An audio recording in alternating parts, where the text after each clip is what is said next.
ancient teaching from Jewish tradition, offered by Maimonides, also known by the acronym Rambam, that ranks generosity, not by how much is given, nor how impressive the gift looks, but rather by how much dignity and power it offers to others. Maimonides is considered the leading Jewish thinker of the Middle Ages. He wrote a 14-volume set of Jewish legal opinions called the Mishneh Torah, and a book of Jewish philosophy called The Guide to the Perplexed. He was trying to resolve the differences between secularism and religion. Maimonides described 8 levels of giving. And what's striking is this: the highest level of generosity is not the most sacrificial. The highest level, he says, is giving that creates mutuality through work, partnership, or shared capacity. In other words, the best giving changes the conditions between the giver and the receiver and creates connection and mutual care. That's not about kindness alone. That's about rearranging the context in which we give. I come back to you today after going to Minneapolis, Minnesota this week. I was part of a clergy action convened by an organization called March, Multi-Faith Anti-Racism, Change, and Healing. Clergy went to Minnesota from many faith traditions and many locations in order to create and support resistance to the 3,000 ICE agents that have been deployed to Minneapolis. On January 7th, 2026, Renee Good, a mom and artist, was murdered by ICE agents in the street. On January 25th, 2026, while I was still in Minneapolis, ICE agents murdered Alex Pretty, a registered nurse in the intensive care unit at the Veterans Hospital. I went to Minneapolis in the first place because ICE agents tear gassed a baby. Let that sink in. The occupation is treating children, one of our most vulnerable groups in community, as the most disposable. Trust and believe we have to talk about this. The first thing that bridges these two urgencies is that it matters that you calmly acknowledge the truth. I thought a lot about this particular service while I was in Minneapolis. The most important things I can tell you are 2. Number 1, there has never been a more important time for you to practice generosity in service to a vision of something larger than yourself. Number 2, there is not a more important place for you to practice your giving than a community like this one, in which you can know the truth, practice courage, and prepare for the future. We must acknowledge that generosity is never neutral. It always creates a relationship. And that relationship can either reinforce dependence or it can grow shared power. Ready is the invitation. Who are we imagining when we say this is for everyone? What do we picture when we design our programs, our budgets, our expectations? There's a story in the Hebrew scripture about Abraham. He was sitting in his tent in the hottest part of the day with one additional detail.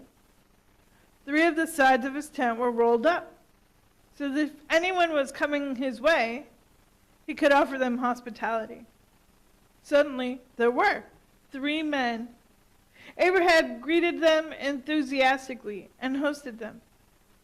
This is the story from which we get the saying, by hospitality, some have entertained angels unawares. If an angel is a messenger, we are sometimes surrounded by the delivery of truth from one another, surrounded by opportunities for growth, We grow when we exercise careful listening, patience, and curiosity with one another. We are often also surrounded by the chance to be someone who offers care, support, and connection to someone who really needs it. Sometimes someone who is a target of the state because of the color of their skin. It turns out actual immigration status doesn't always matter when arrests are being made. Set is the table. Maimonides teaches that higher levels of giving protect dignity, sometimes even anonymity, because how help is structured matters. A table can be set with good intentions and still leave some people unable to reach the food. We know this in congregational life, in civic life, in who gets heard, who gets funded, who gets believed. Everyone has a dish, but not everyone can eat. You have thoughtfully considered how to help your neighbors, especially through Hope Sundays, helping other people eat. As ICE have become active in this community, you have watched and helped wherever you can. We can do more here in Hillsborough, in Washington County, on the streets where you live, to affirm that immigrants are our neighbors, not criminals. That we expect to move through our communities safely, in part because helping one another and even helping the stranger is the practice of our faith and an indispensable part of our ethics.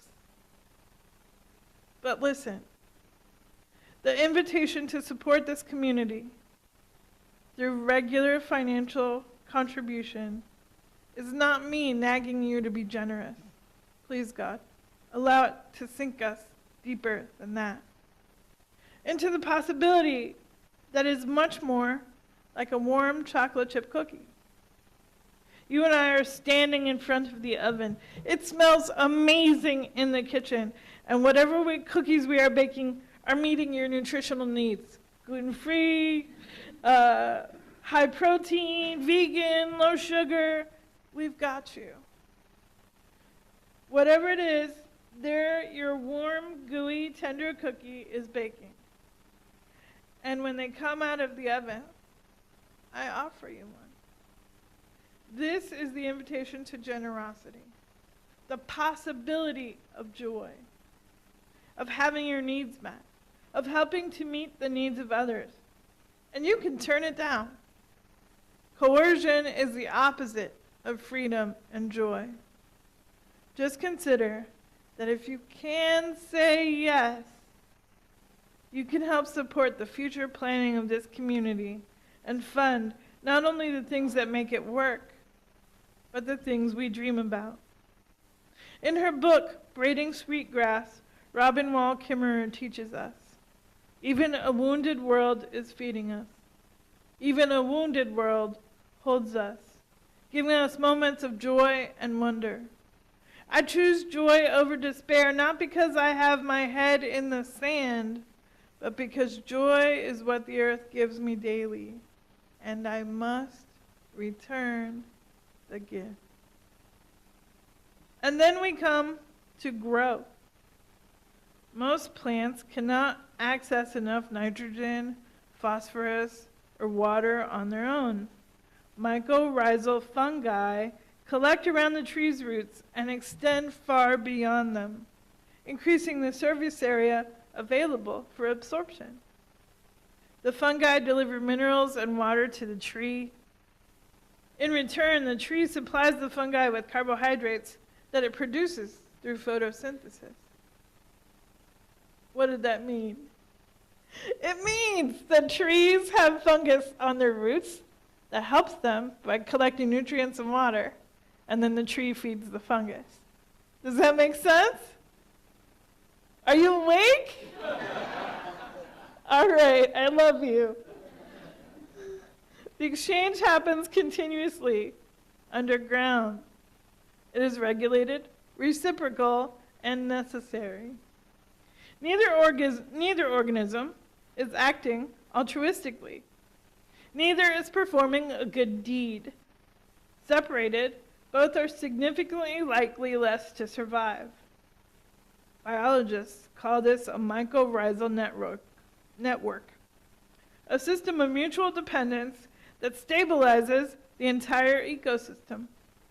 Spiritually, we might call this mature generosity, participating in conditions that allow life to continue.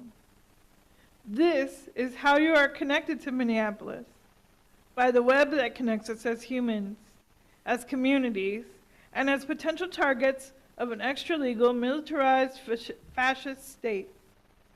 When 1,500 people gather in downtown Minneapolis to say, "ICE out now," and the news reports a couple hundred, you reject the lie. You stay connected. When 1,200 Minneapolis folks get trained for singing circles of resistance, they invite you forward to be part of their melody. When children's book authors of Minneapolis gather on Zoom and read books to kids because school is closed for the day, you are invited to imagine and to be held by your community. Minneapolis invites us to learn from her history, to borrow her courage, to share our strength. This helps us see what Maimonides was describing. The highest form of giving is not one-directional. It is not heroic. It is not endlessly exhausting. It is mutual. It is generosity that becomes partnership, giving with, not giving to. It is the kind of care where over time you can no longer tell who is helping whom, only that both are flourishing. That is not a ladder you climb. It is a system you belong to. Not charity as transaction, but generosity as a relationship. This is what it means to grow, where protection and nourishment both move both ways, where survival is shared. This is what stewardship is really about.